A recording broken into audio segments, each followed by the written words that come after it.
Hello students, I am Dr. Sangeeta Singh from JDV Government Girls College Kota. I am going to teach you General English for BSc Part 1. Hello dear students. Recently we have finished the fifth part of our second story, Baron Vomic's ailment. Today we are going to study the sixth part of this story.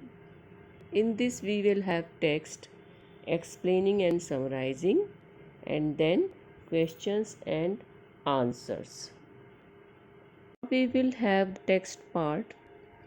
In the last video we had reached up to the point where Pulak had started telling about his stolen clock. Now I'll read it out. Did you not look for it? Ha! Can any stolen object be found simply by looking for it? But for a long time I could not forget what the man looked like. I repeat, I could not forget what the man looked like. Even now I have a vague recollection. He was neither fair nor dark, had a moustache, and must have been about the same height as you, but was slimmer. If I could meet him again, I would teach him a lesson he would remember all his life. I was a boxer once, you know, a heavyweight champion. That man is lucky our paths never crossed again. That man is lucky our paths never crossed again. Baron could now remember the full name of his companion, Chakravarti, Pulak Chakravarti. Strange, the minute he mentioned boxing, his name flashed in Baron's mind like a title on television. In this first slide, we see that when Pulak mentioned that he was a boxing champion, Baron at once remembered that his name was Pulak Chakravarti. Next slide. Pulak Chakravarti had talked a lot about boxing the last time. But even if his name had come back to him, what good did it do? After all, it was Baron who was culprit, and now it had become impossible to carry his load of guilt. What if he went and confessed everything and then returned the clock? There it was in that bag, so near at hand. No, was he going mad? How could he entertain such thoughts? He was a famous vocalist. How could he admit to having stooped so low? Would his reputation not suffer? Would anyone ever invite him to sing at their function? What would his fans think? What would his fans think? Where was the guarantee that this other man was not a journalist or so in this slide here we see Baron cross questioning himself whether to return the clock and confess the theft. Next slide, so low. Would his reputation not suffer? Would anyone ever invite him to sing at their function? What would his fans think?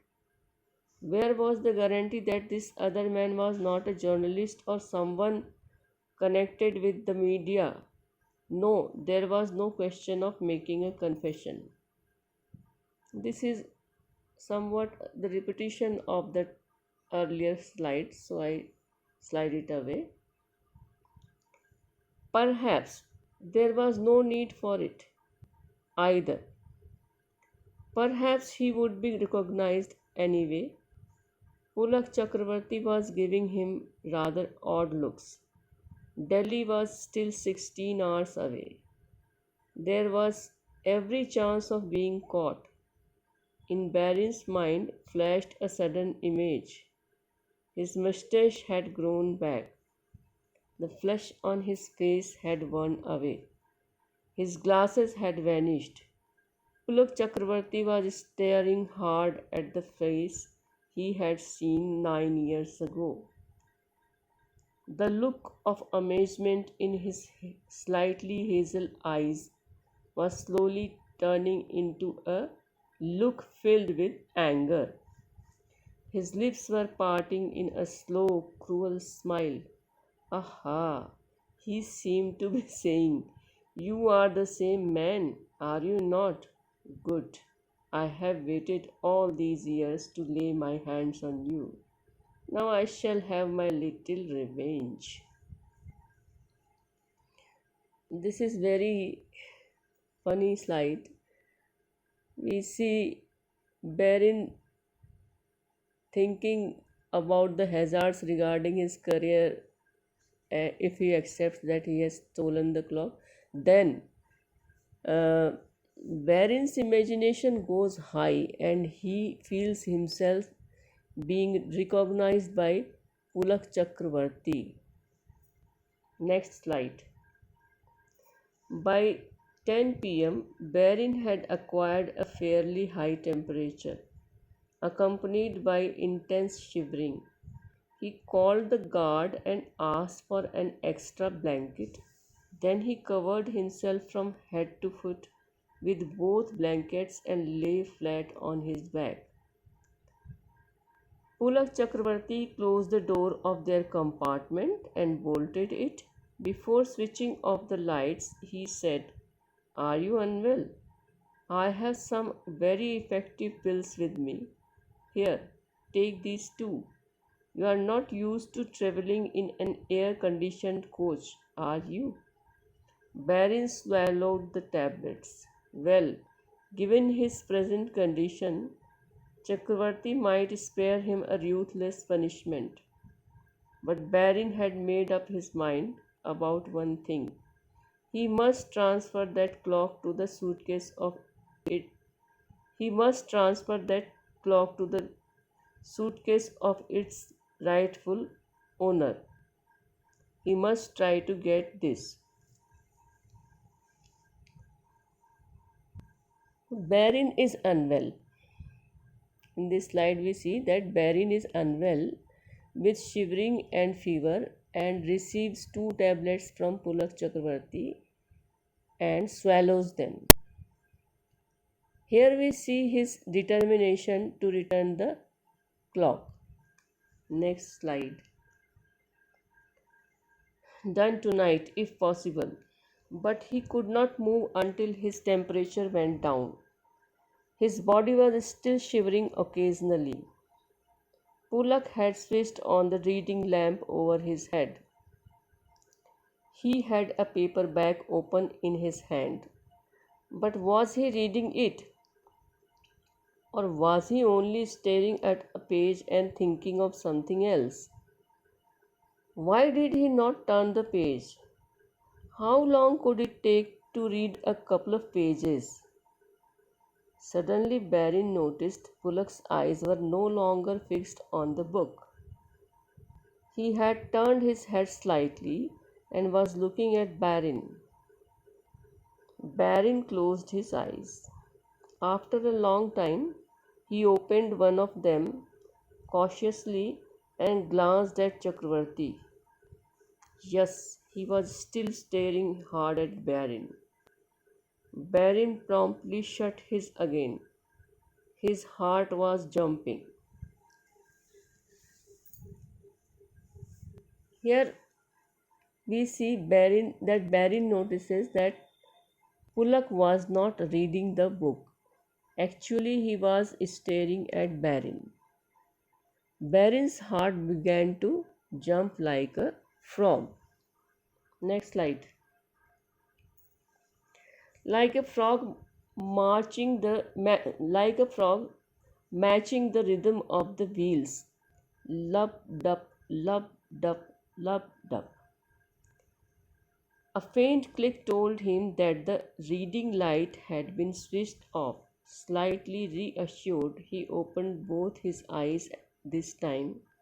The light in the corridor outside was coming in through a crack in the door.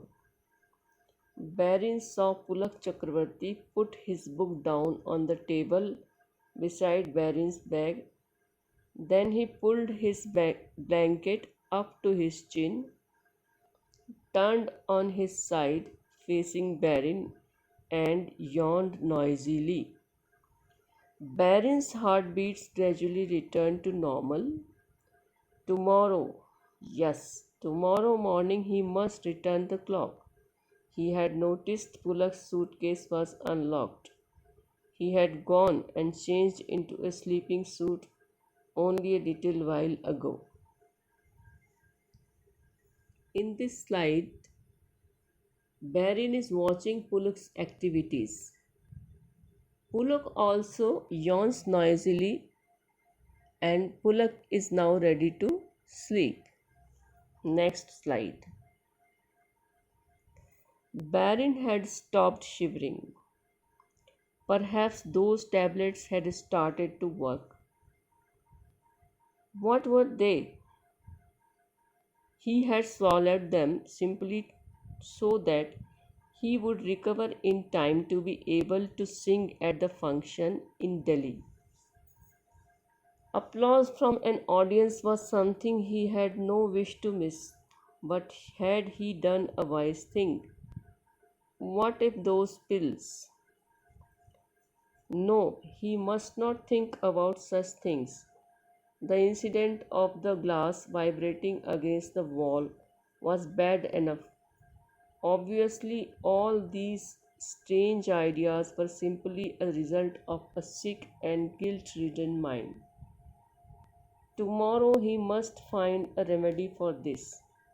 Without a clear conscience, he could not have a clear voice, and his performance would be a total failure. Bengal Association. The tinkle of cups, the tinkle of teacups woke Barin in the morning. A waiter had.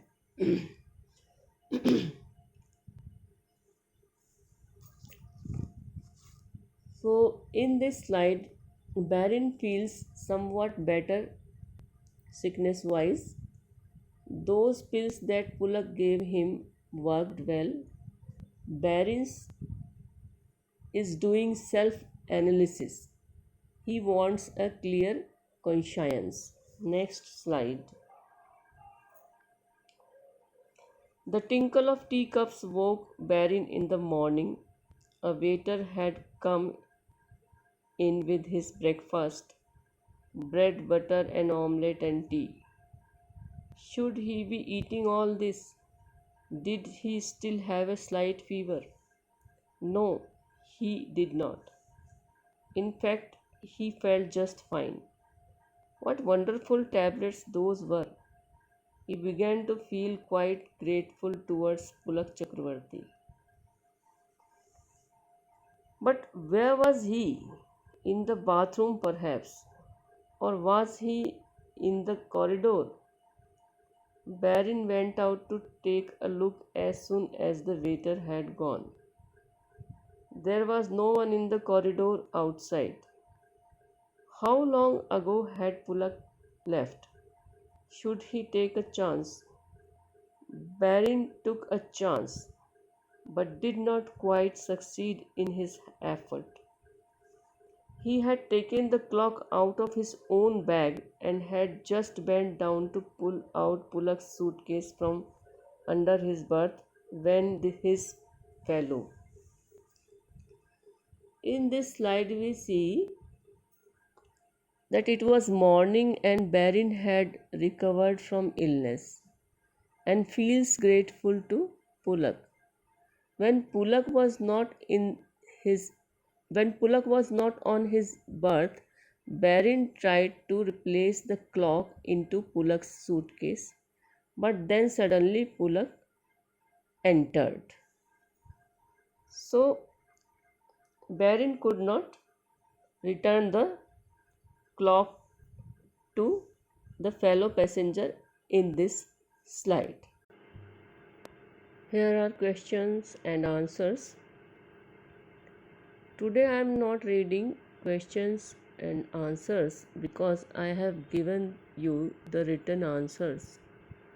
So have a look and take a screenshot, and that will do better. I'll take leave till the next video. Meet you soon. This is the last slide, and I request you to take the screenshot of this slide so that you can study these answers.